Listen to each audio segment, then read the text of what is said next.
Praise the lord. అందరికీ వందనాలు. ఈరోజు దేవుని వాక్యం అనే కార్యక్రమానికి మీకు అందరికీ ఆహ్వానం తెలియజేస్తున్నాను.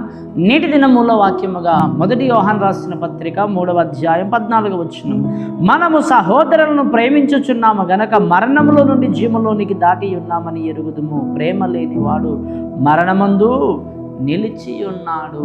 ప్రేమ లేనివాడు మరణమునందు నిలిచి ఉన్నాడు. చూడండి ప్రియులారా, ఇక్కడ ఒక చక్కటి విషయాన్ని మనం చూస్తున్నాం. పరమునకు చేరాలి అంటే లేదా నరకానికి వెళ్ళాలి అని అంటే జీవము మరణము అనే రెండు విషయాలు ఇక్కడ మనం చూస్తున్నాం. పరమున అనేటువంటి జీవానికి మనం వెళ్ళాలి అని అంటే మనము ప్రేమించే వారిగా ఉండాలి అని వాక్యం సెలవిస్తున్నది. ఒకవేళ మనం పరలోకానికి వెళ్ళకూడదు అని అంటే మరణంలో నిలిచి ఉన్నాము గనక ఎవరిని ప్రేమించవలసిన అవసరం లేదు అనే విషయాన్ని కూడా ఇక్కడ లేఖనాల్లో మనం చూస్తున్నాం. చూడండి ఎంత చక్కగా వాక్యం సెలవిస్తుంది. మరణములో నుండి జీవములోనికి దాటి ఉన్నామని ఎరుగుదుము. ప్రేమ లేనివాడు మరణమందు నిలిచి ఉన్నాడు. మరణమనగా నరకమే, జీవము పరలోకమే. నువ్వు పరలోకం వెళ్ళాలి అన్నది, నరకం వెళ్ళాలి అన్నది మనమే ఆలోచన చేసుకుంటే తెలుస్తుంది. మనం ఎటువైపు వెళ్తున్నాం, ఎక్కడికి వెళ్తున్నాం, దేనికి సమీపముగా మనం ఉన్నామనే విషయాన్ని లేఖనాలు మనం చూస్తున్నాం. ఏమి ప్రేమ అంటే సహోదర ప్రేమ అనే వాక్యం మనం చూస్తున్నాం. సహోదర ప్రేమ, తల్లిదండ్రుల ప్రేమ వేరు, బంధువుల ప్రేమ వేరు, స్నేహితుల ప్రేమ వేరు. కానీ ఇక్కడ సహోదరుల ప్రేమ అనేటువంటి మాటలను ఇక్కడ ప్రియులారా లేఖనములో చాలా స్పష్టంగా మనం చూడగలుగుతున్నాం. యోహాను సువార్త 13వ అధ్యాయము 35వ వచనములో యేసుక్రీస్తు వారు ఇక్కడ ఒక చక్కటి విషయాన్ని మనకు జ్ఞాపకం చేస్తున్నాడు. సహోదర ప్రేమ కలిగిన వాడు ఎవడైతే ఉన్నాడో వారు నాకు శిష్యులై ఉంటారని వాక్యం సెలవిస్తుంది. దేవుని శిష్యులుగా ఉండాలంటే, దేవుని పిల్లలుగా ఉండాలంటే, దేవుని స్వరక్తములో కడగబడిన వారిమై ఉండాలనంటే మనము దేవుని ప్రేమించే వారిమై ఉండాలి. దేవుని ప్రేమించే వారిమై ఉండాలి.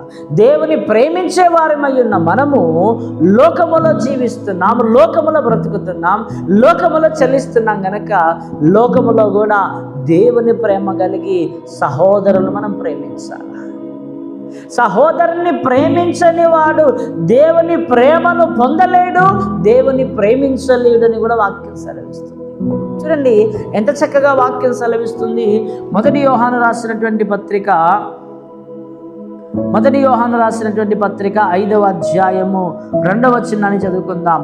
మనము దేవుని ప్రేమించుచు ఆయన ఆజ్ఞలను నెరవేర్చు వారమైతిమా, దేవుని పిల్లలను ప్రేమించుచున్నామని దాని వలననే ఎరుగుదుము. మనం ఆయన ఆజ్ఞలను గైకొనుటే దేవుని ప్రేమించుట ఆయన ఆజ్ఞలు భారమైనవి కావు అని వాక్యం సెలవిస్తుంది. చూడండి ప్రియులారా, దేవుని ప్రేమించుచు ఆయన ఆజ్ఞలు నెరవేర్చు వారమైతిమా, దేవుని పిల్లలను కూడా ప్రేమించుచున్నామని దాని వలనే మనం తెలుసుకోవాలట.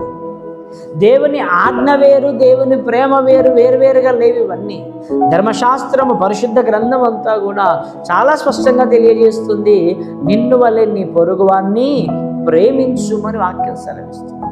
ఇంతకు మించిన ఆజ్ఞలు నీకు లేవు. ప్రధానమైనది నిన్ను వలె నీ పొరుగువాన్ని ప్రేమించుము. దాని తర్వాత నీ దేవుడైన యెహోవాను పూర్ణ మనసుతో పూర్ణాత్మతో నీ దేవుని సేవించుమని వాక్యం సెలవిస్తుంది. కనుక ప్రేమైనటువంటి వారులారా, నువ్వు ప్రార్థన చేస్తూ, నువ్వు నీతిగా బ్రతుకుతూ, యథార్థంగా జీవిస్తూ సహోదర ప్రేమ లేకపోతే, సహోదర ప్రేమలో గనక నిలిచి ఉండకపోతే ఆజ్ఞను తృణీకరించిన వాడివి. ఆజ్ఞ అతిక్రమం పాపము, పాపం వల్ల జీతము మరణమని వాక్యం సెలవిస్తుంది. కనుక సహోదర ప్రేమ కలిగి ఉండాలి. అందుకు అంటాడు కదా అపోస్తలుడైనటువంటి పౌలు 1 కొరింథీయులకు రాసిన పత్రిక 14వ అధ్యాయం 1వ వచనములో ప్రేమ కలిగి ఉండుటకు ప్రయాసపడుడి అని అంటాడు. ప్రేమ కలిగి ఉండాలని అంటే అంత ఈజీగా కాదండి. ప్రయాసపడుని వాక్యం సెలవిస్తుంది. ప్రేమ కలిగి జీవించుటకు మనం ప్రయాసపడినప్పుడు ఆ ప్రయాసం ఏం చేస్తుందంటే సహోదర ప్రేమ కలిగి జీవించటానికి ఆస్కారం ఉంది. శ్రేష్టమైనది ఏదయ్యా అని అంటే నువ్వు పొందుకున్న వరాలు కాదు, నీకున్న తలాంతులు కాదు, నీకున్న అభిషేకము కాదు, నీకున్నటువంటి వరాలు కాదండి. శ్రేష్టమైనది, శాశ్వత కాలం నిలిచేది ఏంటంటే ప్రేమ ప్రేమ ప్రేమ అని పరిశుద్ధ గ్రంథం మనకు తెలియజేస్తున్నది. శ్రేష్టమైనది ప్రేమ. ప్రేమ ప్రేమ. నువ్వు వరాలు కలిగిన వాడివై ఉండి ప్రేమ లేకపోతే ఏం లాభం? కన్నీటి ప్రార్థనలు చేసేవాడివై ఉండి ప్రేమ లేకపోతే ఏమి లాభం? ప్రేమ లేనివాడు జీవ మార్గములో ఉండలేడు, జీవ మార్గమును చేరలేడు అని వాక్యం సెలవిస్తుంది.